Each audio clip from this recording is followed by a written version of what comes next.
பிரியமானவர்களே, இன்றைய காலை பொழுதிலும் கூட இது வானத்தின் வாசல் ஊழியத்தின் மூலம் உங்களை சந்திப்பதில் கர்த்தருக்குள் மிகுந்த சந்தோஷம் அடைகிறேன். என்னுடைய பாரங்கள் அதிகமாய் இருக்கிறது, என்னுடைய வியாகுலங்கள் அதிகமாய் இருக்கிறது, என்னுடைய இருதயத்தில் அநேக சுமையோடு நான் இருக்கிறேன். இந்த சுமைகள் எப்பொழுது என்னை விட்டு விலகும்? மலைகள் போல, பர்வதங்கள் போல எனக்கு முன்பாக நின்று கொண்டிருக்கிறதே, இவைகள் எப்பொழுது என்னை விட்டு மாறும்? நான் எப்பொழுது இதிலிருந்து ஒரு விடுதலை கிடைத்து சமாதானத்தோடு சந்தோஷத்தோடு ஜீவனம் பண்ணுவேன்? எனக்கு எப்பொழுது ஆவியானவர் விடுதலையை தருவார் என்று சொல்லி அநேகர் தேவ சமூகத்தில் காத்து கிடக்கிறீர்கள் அல்லவோ? உங்களை பார்த்துத்தான் ஆண்டவர் சொல்லுகிறார், எப்பேற்பட்ட மலைகளை போன்ற பிரச்சனைகளாக இருந்தாலும் அவைகளை நான் மாற்றி தருவதற்கு வல்லமை உள்ள தகப்பன் என்று இன்றைய காலை பொழுதில் ஒவ்வொரு குடும்பத்தையும் பார்த்து ஆண்டவர் வாக்கு கொடுத்து கொண்டிருக்கிறார். இன்றைய காலை பொழுதிலும் கூட ஆண்டவர் நமக்கு தரக்கூடிய நல்ல வார்த்தை என்னவென்றால், ஏசாயா 54 அதிகாரம் 10 இவ்வாறாக சொல்லுகிறது, மலைகள் விலகினாலும் பர்வதங்கள் நிலை பெயர்ந்தாலும் என் கிருபை உன்னை விட்டு விலகாமல் இருக்கும். வசனம் இவ்வாறாக சொல்லுகிறது, மலைகள் விலகினாலும் பர்வதங்கள் நிலை பெயர்ந்தாலும் என் கிருபை உன்னை விட்டு விலகாமல் இருக்கும்.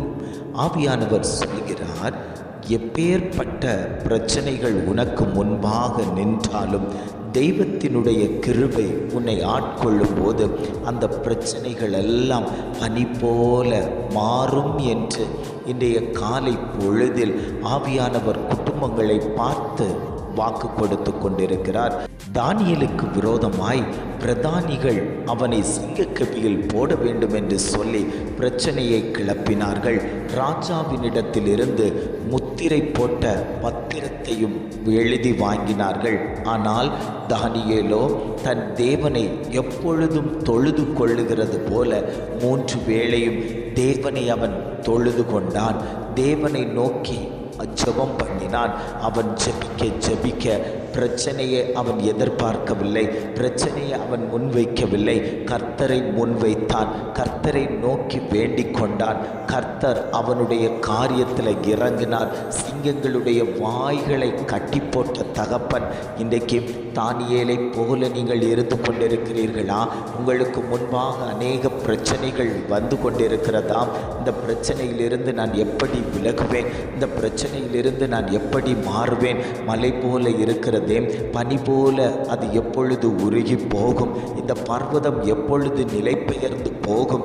எனக்கு முன்பாக இருக்கக்கூடிய அந்த பிரச்சனையிலிருந்து எனக்கு எப்பொழுது விடுதலை கிடைக்கும் என்று நீங்கள் எதிர்பார்த்து கொண்டிருந்து ஆண்டவர் சமூகத்தை நோக்கி பார்க்கும் போதே கர்த்தர் அந்த இடத்துல பிரச்சனைகளுக்கு முடிவு கட்டுவதற்கு அவர் தூதர்களை இறக்குவார். உங்கள் குடும்பத்தில் எப்பேற்பட்ட பிரச்சனைக்குள் நீங்கள் அகப்பட்டிருந்தாலும் பிரச்சனைகளை பார்க்காமல் கர்த்தரை நோக்கி நீங்கள் பார்ப்பீர்களே ஆனால் உங்கள் குடும்பத்தில் இருக்கக்கூடிய பிரச்சனைகளை மாற்றுவதற்கு அவர் வல்லமை உள்ள தகப்பன்.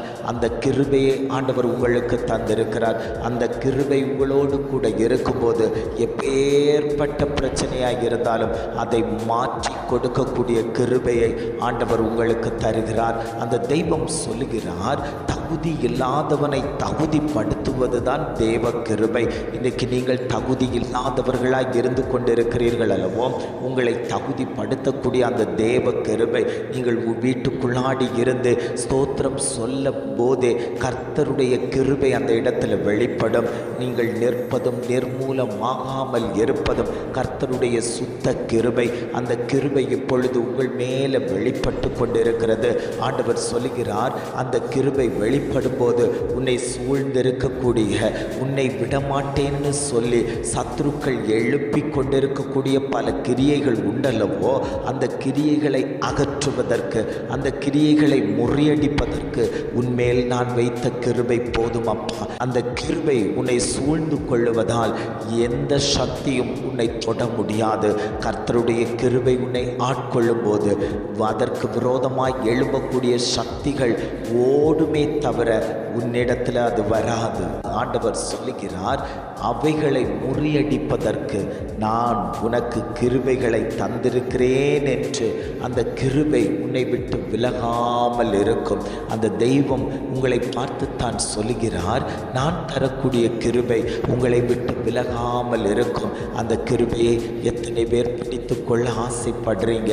ஆண்டவரே, என் குடும்பத்தில் அந்த கிருபை இருக்கட்டும் ஆண்டவரே, என் பிள்ளைகள் மேல் அந்த கிருபை பொழியட்டும் ஆண்டவரே.